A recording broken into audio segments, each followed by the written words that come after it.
by it. In Springfield, they're eating the dogs, the people that came in. They're eating the cats. They're eating the pets of the people that live there. And this is what's happening in our country, and it's a shame. As far as rallies are concerned, as far as the reason they go is they like what I say. They want to bring our country back. They want to make America great again. It's a very simple phrase, make America great again.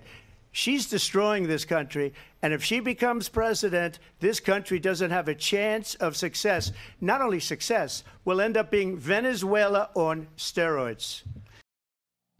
What up tout le monde, bienvenue à un nouvel épisode du LDM Podcast, la discussion média avec votre animateur Marc Aristide. De quoi qu'on va parler aujourd'hui?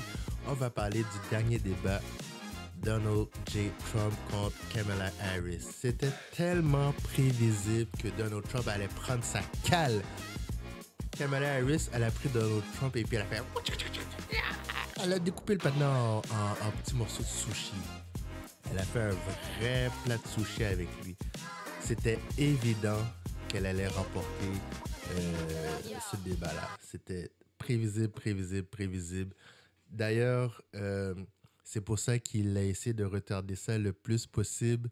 C'est pour ça qu'il s'enfuyait, qu'il avait peur, qu'il était vraiment en mode pouilleux. Et puis, on a vu qu'est-ce que ça a donné sur ABC. Je crois que c'était le 11. Ouais, mardi dernier. Il a pris sa cale. C'est pour ça qu'il a sorti des déclarations comme « Oh, Kamala Harris, elle n'a pas été bonne par rapport au combat de l'immigration illégale. » Elle dit « Elle permet à des Haïtiens de s'infiltrer dans la ville de Springfield, en Ohio, pour manger les chiens et les chats des gens. » C'est comme... Tu sais que déjà, le gars avait pas de contenu, il n'y avait aucun argument. Et c'est pas comme si Donald Trump aurait pas pu bien débattre. C'est qu'il veut tellement faire à sa tête, il n'écoute jamais ce que son team lui dit.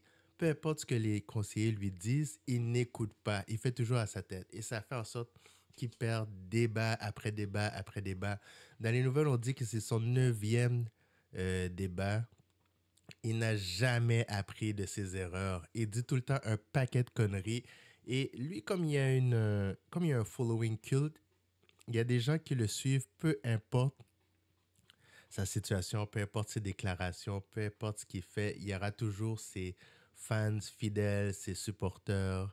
Donc, il s'en sort toujours bien. Mais pour vrai, Donald Trump, c'est comme je vous ai déjà dit auparavant, il n'a pas de vocabulaire.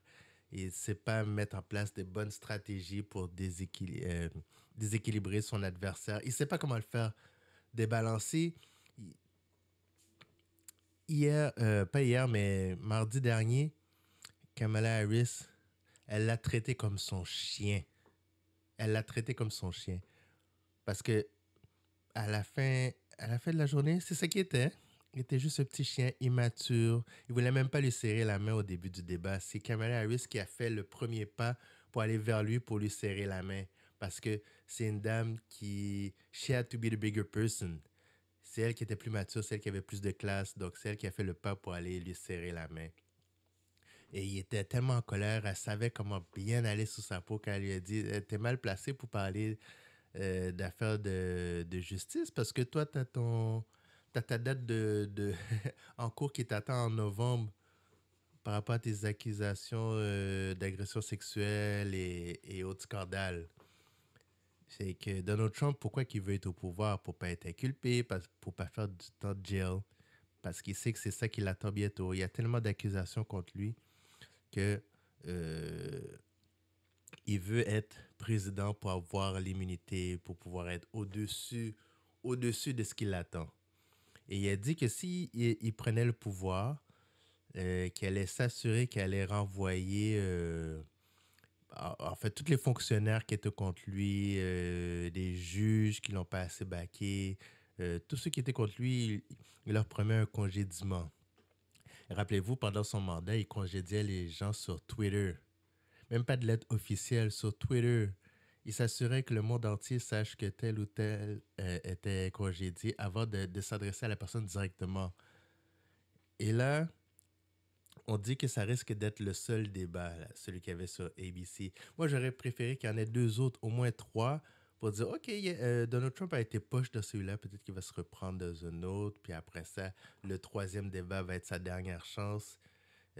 En tout cas, moi, je souhaite toujours un deuxième débat, parce que j'ai écouté le premier, je savais qu'elle allait se faire dévorer, mais j'aimerais bien qu'il y ait une suite, que ça continue, juste pour voir si peut-être cette fois-ci il pourrait un peu nous impressionner.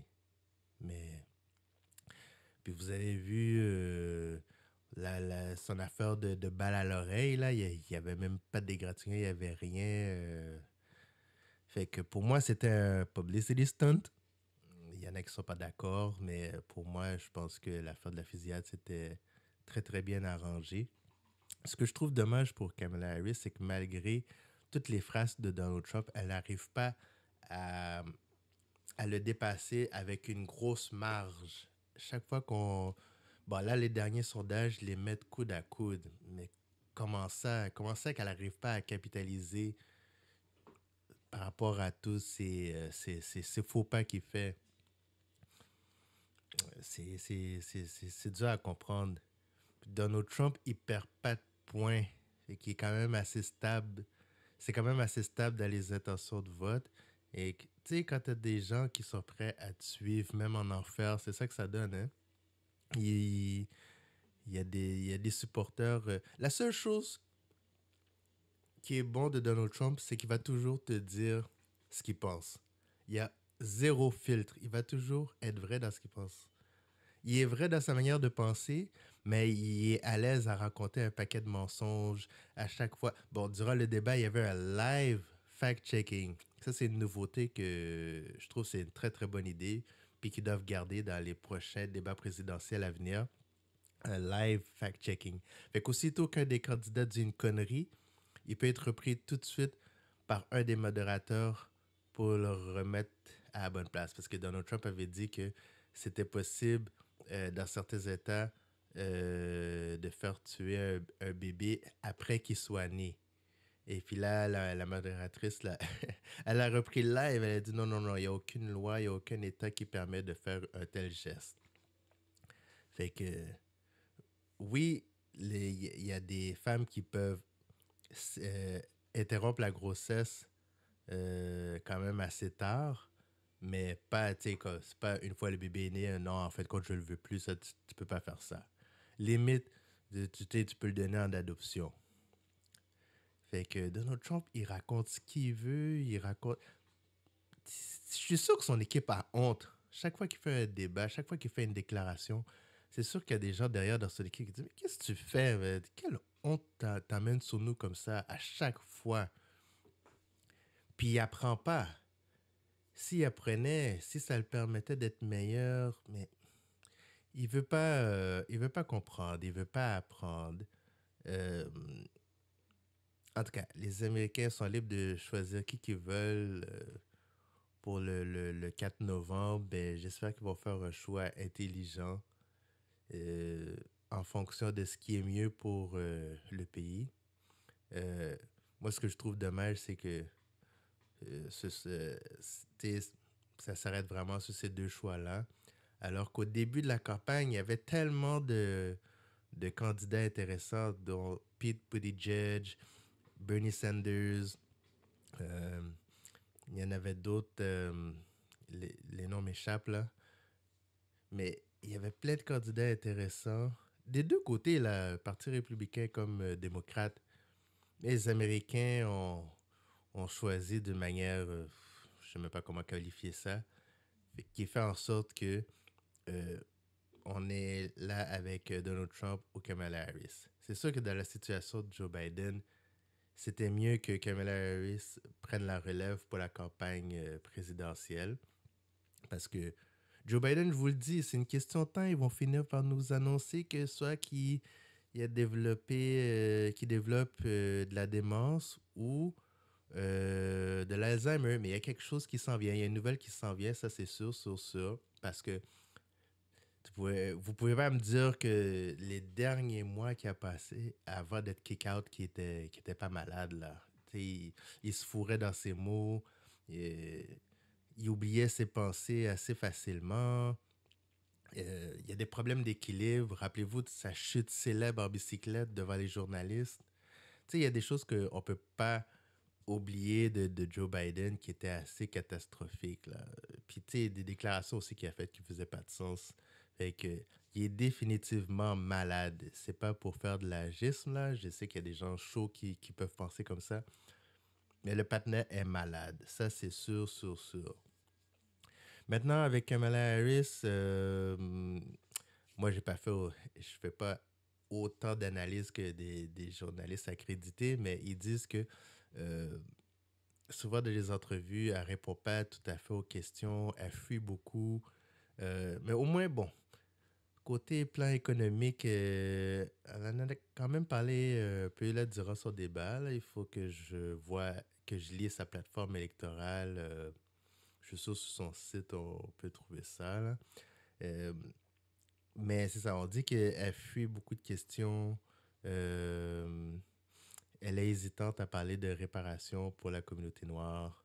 Ça, c'est pas trop surprenant, là. Tu sais, je veux dire, tu sais, quand elle dit je refuse de faire des actions qui vont seulement avantager la communauté noire, personne ne devrait être surpris parce que n'importe quel euh, candidat noir qui va s'essayer pour devenir président, à un certain point, ils vont dire quelque chose de similaire. C'est sûr, sûr, sûr, sûr, il n'y a personne qui va se lancer à dire, moi, je vais faire des choses spécifiquement pour la communauté noire. Le backlash va être terrible et c'est sûr que ça va leur enlever tellement de votes, ça va être plus pénible qu'autre chose. Tu sais, on peut comprendre les Noirs aux États-Unis qui ont beaucoup de réclamations, qui ont beaucoup de demandes, mais il y aura jamais, vous verrez jamais un candidat à la présidence qui va dire, moi, je veux m'occuper particulièrement des gens noirs. Même le Parti vert, là, qui était dernièrement en entrevue au Breakfast Club, qui disait que nous, oui, on va s'occuper des réparations, oui, on va s'occuper fortement des besoins de noirs. Ça, c'est pour attirer les votes.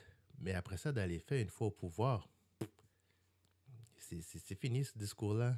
Surtout avec les puissants lobbyistes, puis les donateurs.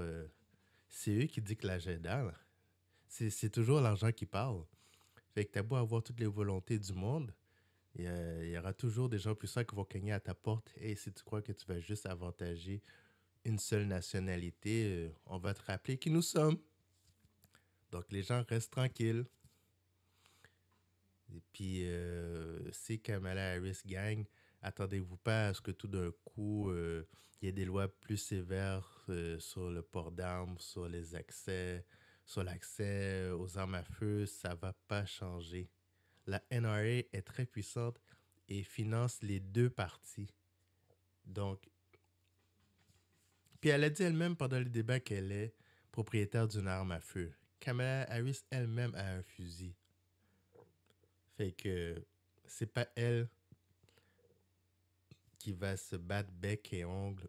Malgré la dernière fusillade qu'il y a eu dans une école secondaire par un jeune de 14 ans, euh, malheureusement, il y a des choses qui sont là pour rester aussi triste que ça peut être, là. C'est comme ça. Mais j'espère vraiment qu'il va y avoir une suite, un deuxième débat, parce que Trump dit tellement de conneries qu'il y a une certaine satisfaction à le voir se faire rouler, prendre des gauche-droite dans un débat. Kamala Harris était trop redoutable pour lui. Et puis, c'est pour ça que Donald Trump aurait préféré que Joe Biden soit encore de la course parce que Joe Biden est tellement affaibli psychologiquement que c'est vrai que Donald Trump l'aurait ramassé à ce débat-là. Il aurait fait une bouchée de lui. Vous rappelez-vous au dernier débat quand Joe Biden a dit une phrase qui est sortie tout brouillon et puis là Donald Trump a dit j'ai absolument rien compris de ce qu'il a dit de sa dernière phrase et je crois que lui-même il ne s'est pas compris dans ses propos. C'est comme ouch. Mais il avait pas tort. C'est sorti tout croche. C'est sorti tout croche. Fait que, en tout cas, moi, j'ai bien aimé ce que j'ai vu mardi dernier. Vous, dites-moi qu'est-ce que vous pensez du débat, de cette déclaration qu'il a faite au courant du débat. Écrivez-moi à la discussion media@gmail.com. Vous pouvez aller sur mon site www.ladiscussionmedia.com. Vous pouvez me trouver sur Spotify. Vous écrivez La Discussion Média Podcast. Sur YouTube, La Discussion Média. Très hâte de vous lire, d'avoir vos suggestions. Et on se reprend à un prochain épisode. Ciao!